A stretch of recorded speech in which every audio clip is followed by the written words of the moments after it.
Здравствуйте, дорогие друзья! Это канал «После смерти сына. Дневник мамы».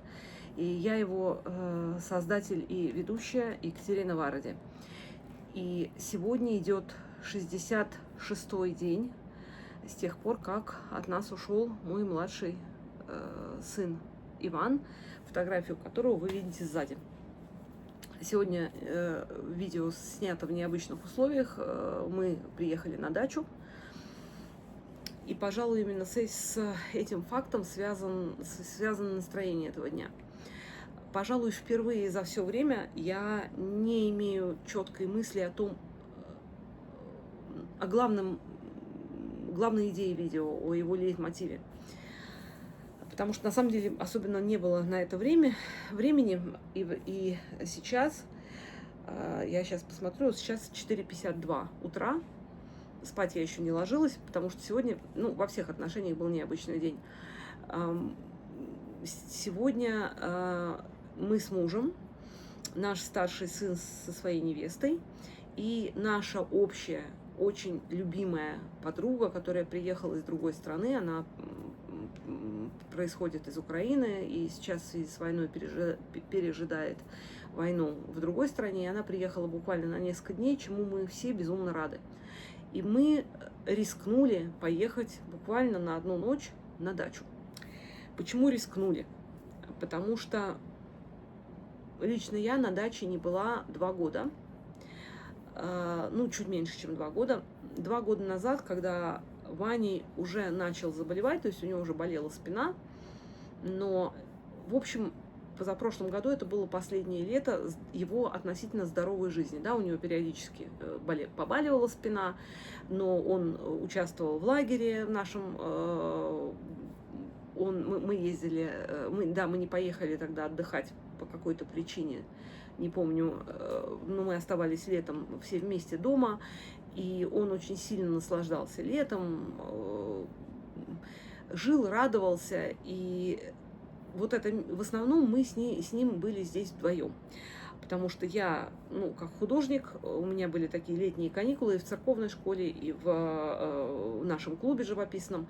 Мы обычно летом закрываемся и не ведем занятий, поэтому для меня лето – это время перезагрузки, время такого летнего, время творчества, возможно, каких-то новых материалов, новых идей, проработка новой стратегии даже в клубе. То есть время, в общем-то, тишины, отдыха и радости, и общения со своими детьми. Понятно, что Саша у нас уже старший, он и работал уже 2 года назад полностью на полный рабочий день, на полном рабочем дне, и он редко приезжал сюда. А вот с Ваней мы были здесь постоянно. Именно потому, что у него болела спина, я не хотела, чтобы он брал какую-то подработку. В университете у него были каникулы, и мы проводили время просто вот в радости. Конечно, дело все в том, что я отдельно расскажу на то, как Ваня заболел, и на что стоит обращать внимание родителям, у которых у детей возникают какие-то проблемы. Но мы, в общем-то, в мае побывали у врача, у нас ничего не нашли, назначили лечебную физкультуру, определили у Вани искривление позвоночника, он высокий, то есть 196 сантиметров, и очень часто у таких людей сколиоз, либо там просто плохая осанка, потому что они настолько выше всех, что они вот поневоле сгибаются, плюс всякие эти люстры и лампы, которые все хватаются за голову, вернее, они врезаются в эти люстры, они провоцируют вот такие заболевания спины. И в начале лета мы думали, что он начал заниматься лечебной гимнастикой, мы думали, что она действительно помогала поначалу, и мы думали, что все окей, тем более нас обследовали хорошие врачи. А потом где-то к середине лета уже стало понятно, что у него продолжаются боли, и наш врач-гомеопат настоял на том, чтобы мы назначили МРТ. И мы тогда вот получили на сентябрь время. То есть позапрошлое лето это было последним безоблачным временем, когда Ваня был здесь с нами. Я с ним была здесь постоянно. И именно поэтому мне было сюда очень трудно решиться приехать. Муж приезжал, но для мужа тоже это было безумно тяжело, но он меньше здесь находился, и он много работал в саду. Первые дни, когда он приезжал, он говорит, он вообще боялся зайти в дом. То есть он работал только на улице, потому что у него, конечно, тоже ассоциации все. Это Ванина комната, Ванина одежда, Ванины тапочки. Ну, в общем, все, что доставляет безумную боль, когда ребенок уходит. И в этом году, например, в художественном нашем клубе мы не делаем летнего перерыва, потому что я поняла, что мне чем больше загрузки, тем лучше. То есть если я даже буду находиться на даче, то я буду ездить туда. Завтра мы собираемся уезжать, но я немножко обдумываю мысли остаться с Джеком вдвоем на одну ночь, чтобы посмотреть, каково это. Потому что вы знаете, что я понимаю, что это может быть очень тяжело. Страха оставаться одной в доме у меня нет, тем более с собакой. Но есть, конечно, страх, что будет очень тяжко именно то, что я одна и Вани нет рядом. Но я считаю, что действительно страхом нужно смотреть в глаза. Недаром говорят, что и у страха глаза велики, и вообще очень много таких пословиц, которые восхваляют смелость. Действительно, когда ты пробуешь делать то, чего ты боялся, то выясняется часто, что это не так и страшно. Тем не менее, к концу сегодняшнего дня я могу сделать такой вывод. Это была такая сильная синусоида. То есть я переходила от большой радости к большой печали, и опять к большой радости, и опять к большой печали. Наверное, больше все-таки было радости от общения с семьей, от общения с подругой. На самом деле там не только она подруга, ее сын лучший друг моего сына. Я прекрасно знаю всю их семью. То есть можно сказать, что в ее лице нас посетила вся ее семья. И в сложности этого дня она, кроме того, что мы ехали на дачу, она еще заключалась в том, что я заехала за фруктами в сады, которые у нас здесь есть около Дёндиша. Это венгерский городок небольшой, предгорье гор. Вот у нас как раз дача находится в таком, как курортном поселке, прямо у подножия венгерских гор. Они невысокие, но тем не менее очень, очень красивые места. И владельцы этих садов, это семья, 2 брата и сестра. Мы их знаем уже лет, наверное, 25. Мы ежегодно покупаем у них фрукты. То есть фрукты буквально вот с дерева только что снятые. Это обычно там черешня, абрикосы, персики, вишня, яблоки. И в православный лагерь, который я организую, они постоянно нам давали, причем очень по хорошей цене, фрукты.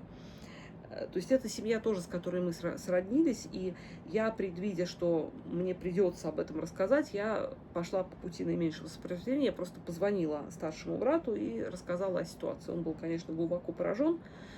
С тех пор он регулярно пытается отдать мне эти фрукты практически даром. Я борюсь изо всех сил, потому что я понимаю, каким трудом эти фрукты выращиваются, но, безусловно, его отношение очень трогает. И он просил прям, говорит, знаете, мне очень хочется вас обнять, когда будете проезжать, пожалуйста, зайдите. И я сегодня заехала туда, понимая, что это То есть, да, они это все знают, но они Ваньку тоже очень хорошо помнили, потому что мы очень часто приезжали за фруктами вместе, там были их собаки, а Ванька у меня большой любитель собак, и он всегда выходил. То есть, конечно, это тяжело людям, это и тяжело тем более мне. Мы разговаривали, поговорили с ним, обнялись. Я рассказала о канале, он очень одобрил это. И вот это первая такая была пик синусоиды, который немножко купировался тем, что у меня в машине сидели Джек и моя подруга, нам нужно было закупиться. В общем, внимание, знаете, как всегда рассеялось. И, то есть, самое главное – это занятость. Я была после этого занята. И вот эта первая волна, такая тяжести, она прошла относительно безболезненно.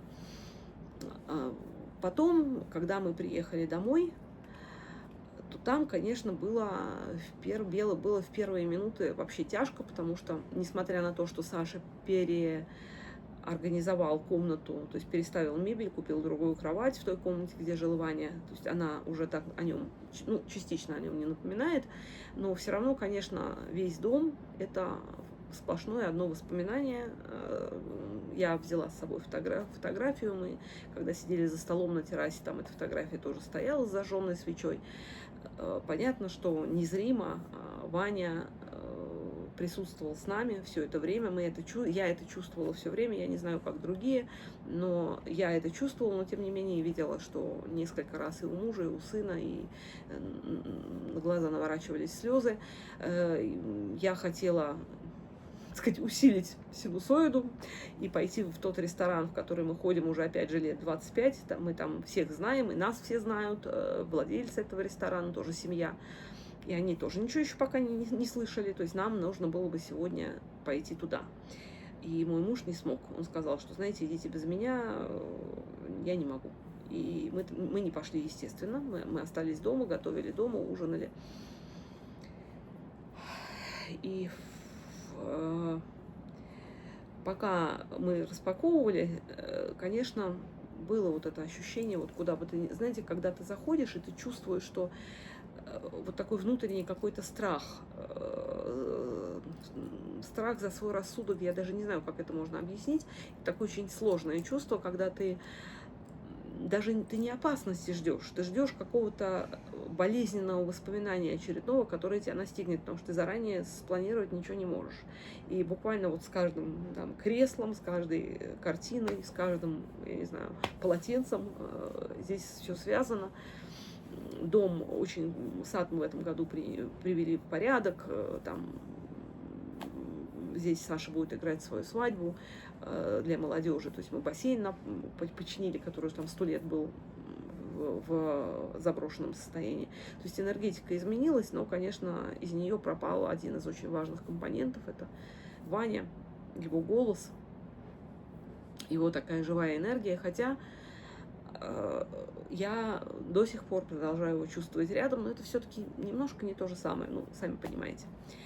И потом у нас был очень долгий такой совместный разговор, часов, наверное, до часа ночи мы болтали все вместе, потом народ весь ушел спать, кроме нас с подругой, мы пошли гулять с Джеком.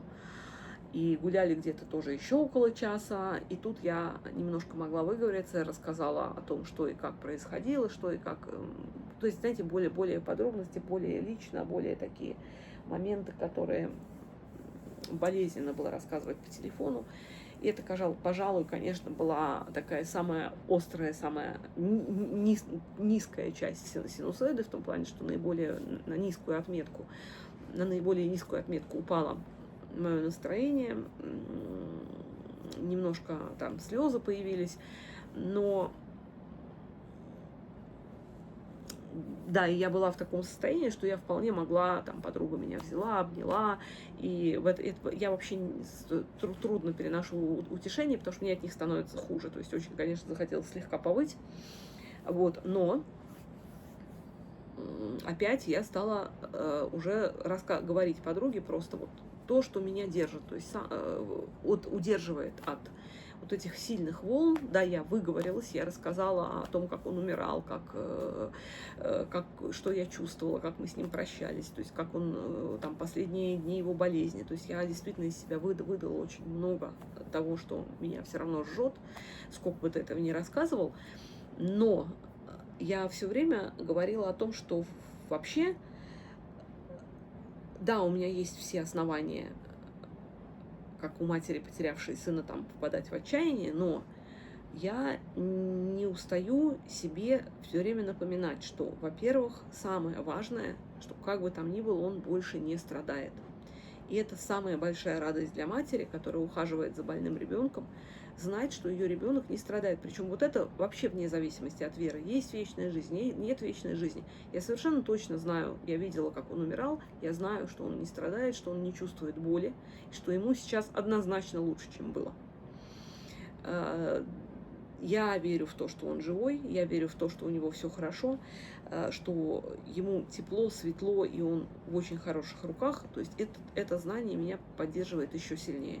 И, безусловно, еще сильнее меня поддерживает благодарность, потому что вот за все, что у меня есть в жизни, я благодарна Богу, благодарна, если хотите, судьбе, но для меня это Бог, да, для кого-то судьба, потому что то количество подарков, которые я получила, это просто я считаю, что 95% людей таких подарков не получала. Потому что я человек, который приехал в чужую страну в 1991 году или 90-м, в конце 90-го. Я живу здесь уже 36 лет. Я не ассимилировалась, но я полностью встроилась в эту страну, я ее люблю, и меня никто не считает чужой, меня не травят, не там смеются над моим происхождением. Я занимаюсь делом, которое я люблю. Меня окружают люди, которых я люблю. Я говорю это и о своей семье, которая замечательная абсолютно, муж, дети, которые у меня были и сейчас есть, 2 ребенка, только один в другом мире. Мои родители, которые, слава богу, оба живы и здесь, и, так сказать, в полном сознании и относительном здравии. Здесь большое количество близких мне людей, именно таких друзей, которые скорее уже родные. То есть это не родственники, не кровные родственники, но родные. Таких людей много. Совершенно неожиданно. То есть если я всю жизнь прожила с одной лучшей подругой, то сейчас я могу сказать, что количество людей, которых я могу назвать лучшими друзьями, выросло до, сейчас я вам скажу, 1, 2, 3, 4, до 5 человек. Это огромный подарок судьбы, огромный подарок Бога, потому что, как правило, люди в таком возрасте, как у меня, они уже друзей таких вот не приобретают, обычно это только в юности. И у меня огромное количество близких мне людей, это художников, учеников, учениц, детей, которых я преподаю, это вообще, считайте, тоже семья, большое количество детей, которых я всех считаю своими во многом. То есть я очень богатый в этом плане человек. И не говоря о том, что в финансовом плане мы всегда были успешны и продолжаем быть успешными сейчас, не без трудностей, не без каких-то нормальных для жизни бизнесмена каких-то кочек и испытаний, но тем не менее Господь мне дал очень много. Господь у меня много сейчас забрал. Но несмотря на то, какое огромное место занимал Ваня в моей жизни, я считаю, что Господь, во-первых, имел право это сделать, потому что это его ребенок настолько же, насколько мой. Он дает мне знаки, ощущения, которые, если я захочу услышать, то я их услышу, и я пойму, что моему сыну хорошо. И это большое испытание моей веры, моего доверия, потому что любая вера, любая любовь, она должна быть основана на доверии. Доверием нельзя назвать то, что мы кого-то о чем-то просим, от кого-то все время чего-то ждем, а сами давать ничего не хотим. Причем как? Мы хотим давать, но только по своему выбору. То есть вот я хочу тебе дать время на молитву, я тебе дам, хотя совершенно непонятно, зачем Богу наша молитва, она нужна скорее нам. Я хочу тебе дать время на благотворительность столько-то, я тебе даю. Но только, знаете, так вот по очень такому легкому расчету, в том плане, что я говорю, да, мне удобно там, раз в неделю проводить церковную школу, мне удобно там делать еще что-то. То есть не сильно напрягаясь, скажем так. И это, если учесть дары, которые мы получаем, это, в общем-то, очень малая цена. А периодически Господь требует большего. И вот здесь вопрос доверия возникает очень сильно. Доверяю ли я Богу настолько, чтобы принять то, что мне кажется абсолютно неприемлемым и невозможным? Этому научиться очень трудно, но мне кажется, что я сделала в этом плане большой шаг вперед. Я приняла то, что моему ребенку стало легче, что он ушел, что он не со мной. Но у меня прошел страх, и у меня появилась радость, что ему не больно, ему не тяжело. У меня появился стимул жить дальше такой жизнью, чтобы оказаться, встретиться с ним вместе, дарить любовь, которую я предназначала ему, другим людям, причем с той же силой и интенсивностью. А любовь вообще такая интересная материя, что чем больше даешь, тем больше получаешь. То есть она не заканчивается, свое количество только растет всегда, это совершенно удивительно. И, в общем, это, знаете, такой момент, что когда у нас рождается ребенок, мы же тоже часто не знаем, на что мы идем. То есть мама рожает ребенка, предполагая, что она сможет спать спокойно, жить спокойно, а рождается ребенок, например, какой-нибудь с гиперактивностью, то есть здоровый ребенок, но просто очень активный и плохо спит, вот как мои дети, например, плохо спали. И начинается такая многодневная пытка бессонницей. И вот здесь вопрос такой, что да, это любовь, которая связана со страданиями очень часто, любовь к ребенку. Это любовь, которая требует от тебя самоотдачи, самопожертвования и изменения образа жизни. И знаете, здесь очень интересно наблюдать, что когда у тебя появляется первый ребенок, тебе так безумно трудно отказаться от каких-то привычек, от того, что в любое время могут пойти с друзьями встретиться, пойти в ресторан, поесть, вообще делать, что ты хочешь, пойти там позаниматься спортом. А тут появляется маленькое существо, которому ты начинаешь принадлежать полностью, и оно определяет вообще все твое времяпрепровождение. А потом, когда появляется второй ребенок, ты вдруг оказывается, что ты уже не просто не жалеешь о том, что ты там не пошел с друзьями куда-то, а тебе становится намного более важным общаться со своими детьми. Вот в какой-то момент ты начинаешь это понимать, и я понимаю людей, которые имеют много детей. Я очень жалею, что я не родила третьего или даже больше, потому что чем больше семья, тем больше вот разных впечатлений, радостей, общения между детьми, все время каких-то интересных ситуаций. То есть те многодетные семьи, с которыми я знакома, они вызывают у меня такую хорошую человеческую зависть. Потому что можно уже даже и без друзей просто находиться в семье друзей, в семье как среди друзей. Потому что вот эти многодетные семьи, где уже большие дети, там дети дружат, общаются, то есть у них какие-то общие интересы. Это абсолютно совершенно потрясающая история, потому что вот у нас с Сашей и Ваней было 8 лет разницы, не получалось между этим родить еще одного ребенка. И, конечно, вот дружить они стали только в последние годы, потому что, 8 лет это много. И когда, вот продолжая разговор о том, что когда Господь от тебя просит, даже не просит, Он просто дает возможность тебе проявить свою благодарность, это можно воспринимать как проклятие, а можно воспринимать как шанс. Как шанс сказать Богу о своей любви. Сказать: Господи, мне очень тяжело, но я тебе доверяю настолько, что я верю, что ты делаешь все во имя моего сына, во имя меня, делаешь все мне во благо. И мне очень трудно, но я буду плакать, я буду жаловаться, но не принимая особо всерьез мои жалобы. Господи, я просто слабый человек, я просто мама, которой физически не хватает своего ребенка, но я не ропщу, я тебя не проклинаю, я тебя люблю. Я надеюсь, что когда-то я узнаю причину того, что моему сыну пришлось так рано уйти. И вот это все я сказала сегодня своей подруге. И это работает, знаете, как не просто как разговор, это еще работает как самотерапия такая. Опять же, как я вам рассказывала, что вчера я ехала в машине, мне захотелось поплакать, и тут я подумала, что мне надо записывать видео, и вообще не до того. И я из-за канала, и ради помощи другим людям, и ради Вани я отказалась от своих эмоций и приобрела несравнимо большее. Опять сегодня получив благодарность и комментарии от многих людей, и убеждаюсь все больше и больше, что я делаю правильное дело, и ни одного еще человека я не встретила, который бы сказал, что нафиг ты этим вообще занимаешься. То есть история такая, что, безусловно, этот канал не для широкой аудитории, это очень специфическое содержание, это не легкий канал, не развлекательное что-то, но это нужная вещь. Наша жизнь не состоит из только светлых дней.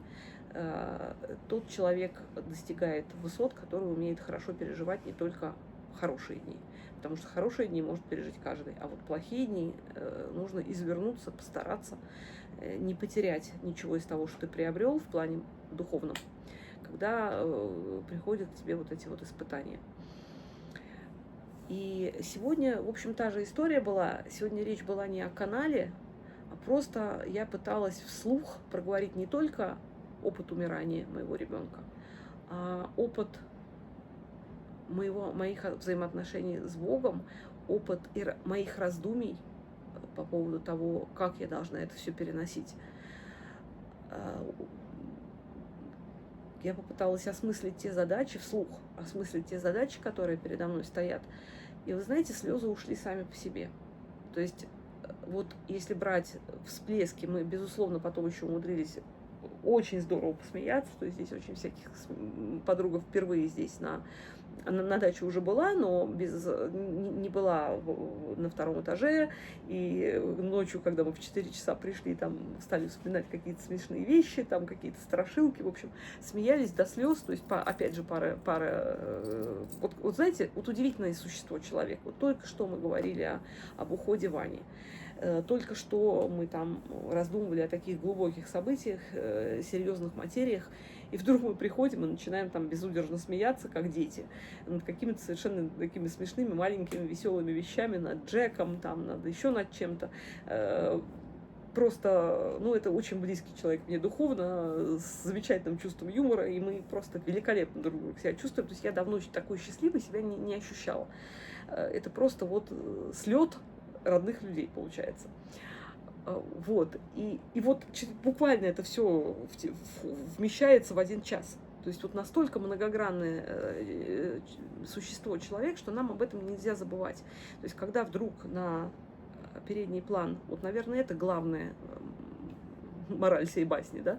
Ну, не мораль сей басни, конечно, а главная, наверное, мысль, которую я для себя извлекла, это не для вас. И, вернее, для вас тоже, но я вот сейчас только поняла, что, наверное, это главное, что когда ты понимаешь о себе, что ты очень многогранен, и что ты не равен своей потере, ты не равен своей радости, ты не равен своему горю, ты не равен своим каким-то эмоциям, ты намного больше, ты вмещаешь в себя все. И эту радость, и это горе, и массу других вещей. И когда вдруг какая-то из эмоций берет верх, особенно когда это касается негативных эмоций, очень важно себе об этом напоминать, что это сейчас тяжело, но это только одна часть меня. И попытаться сделать все, как та лягушка, которая взбивала молоко, ей не хотелось тонуть, и она взбивала молоко, взбила масло и не утонула. Вот нам нужно делать такого же рода действия, то есть не тонуть. Вспоминать о том, что да, мне сейчас плохо, мне пришел в голову сын, но давайте вспомним. Вот меня сегодня, знаете, что утешило? Вообще парадокс. Я стала, знаете, вот себя жалобить, как бы, вот это было последнее лето, когда Ваня был здоровый, а потом я понимаю, что он не был здоровый уже к тому моменту, у него уже были симптомы. Если бы ему к тому времени сделали МРТ, то ту же самую опухоль на нем бы прекрасно заметили. То есть на самом деле это все иллюзия, вообще все наше существование. Мы не знаем, кто из нас, когда уйдет, придет, заболеет, выздоровеет и так далее. То есть Ваня в тот момент уже носил в себе эту опухоль, просто мы о ней ничего не знали. И у нас была иллюзия счастья, иллюзия спокойствия.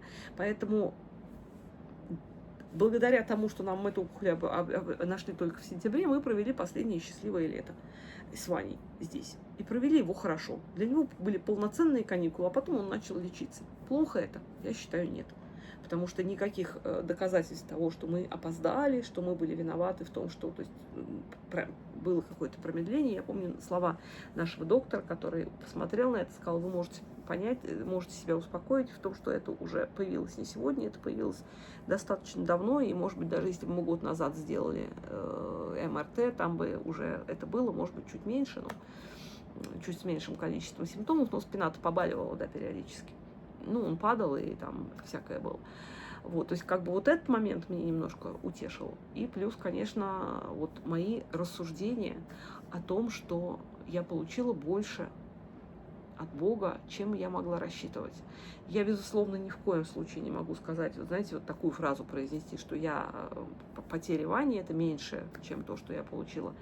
Но в целом, если брать всю мою жизнь, то мне нужно было пожертвовать одним из самых дорогих на свете мне людей ради, в общем, благой цели все равно, потому что я верю, что Бог забирает кого-то только как благо, то есть Он никому из нас не желает зла, поэтому в данном случае эта потеря, как бы она ни была мне тяжела, но она оправдана.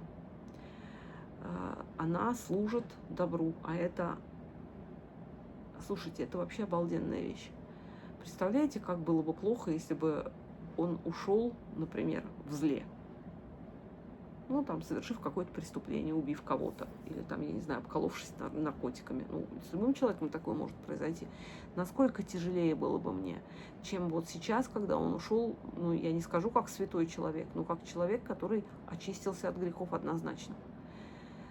То есть, знаете, все на свете настолько относительно, что, пожалуй, самое главное, это все-таки не впадать в отчаяние, вытаскивать себя из этого отчаяния, постоянно доводами, попытками себя убедить. Причем, вы знаете, может случиться так, что нету рядом человека, который вас будет успокаивать. Не надо ждать, чтобы вы нашли себе какую-то силу внешнюю, которая вас будет успокаивать. Ищите силы в себе, они в вас есть. Если вы смогли родить ребенка, если вы могли его воспитать или начать воспитывать, неважно, в вас очень много силы, потому что Бог, судьба дает ребенка только тому, кто может справиться с этим. И раз у вас много силы, она после ухода ребенка осталась у вас нерастраченной. Пускайте ее на добро. Хотя бы на то добро, что вы себя убедите, что оно того стоило. То есть себя убедите в том, что вы не будете убиваться, вы будете творить добро во имя своего ребенка, вы выйдете из этой пучины отчаяния и будете строить дальше свою жизнь. Кто может родить ребенка, тот родит еще одного, двух, трех, я не знаю, как каждый, кто сколько хочет. Кто не может, тот найдет что-то другое.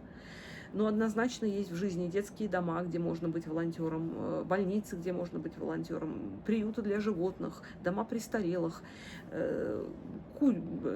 гостиницы для бомжей или там приюты для бомжей. Слушайте, столько есть мест, где можно приложить свои силы, пусть даже самые слабые, пусть даже верующий человек, старенький, он может подсвечники чистить в храме, делать хоть что-то во имя наших близких. Вот, наверное, на этом все, потому что это, мне кажется, самое главное. Наши близкие всегда будут с нами. Они никуда от нас не денутся. Они будут жить в нашем сердце, в нашей памяти, в наших разговорах. И они, главное, что они не просто никуда не денутся, они будут вечно с нами, так же, как и мы вечно останемся. Мы будем жить вечно. Вместе с ними, когда придет время. Давайте использовать это время на подготовку. Для того, чтобы спустя некоторое время наш ребенок, который провел там замечательные годы, не встретил какого-то опустившегося, обрюзгшего, несчастного, озлобленного, отчаявшегося человека, а встретил свою любимую, светлую, добрую маму, которая благодарна жизни, которая творит добро, которая строит, а не разрушает, которая любит окружающих. Слушайте, ну, это же очевидно лучше, чем первый вариант.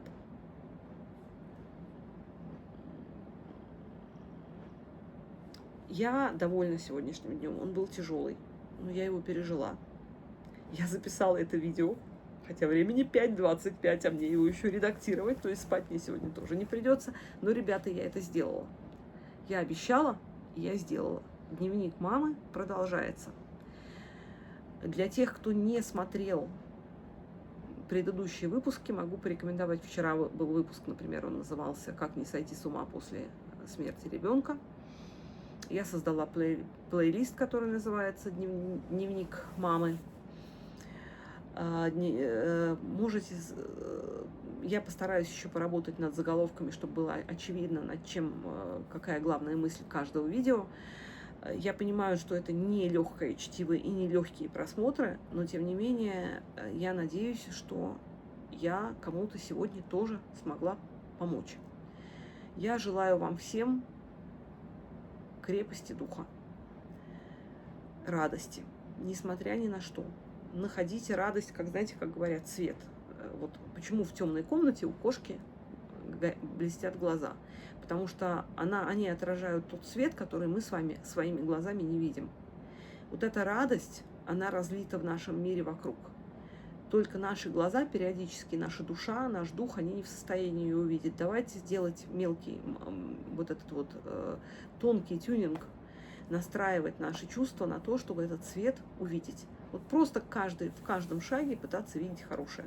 Стакан наполовину полный или наполовину пустой.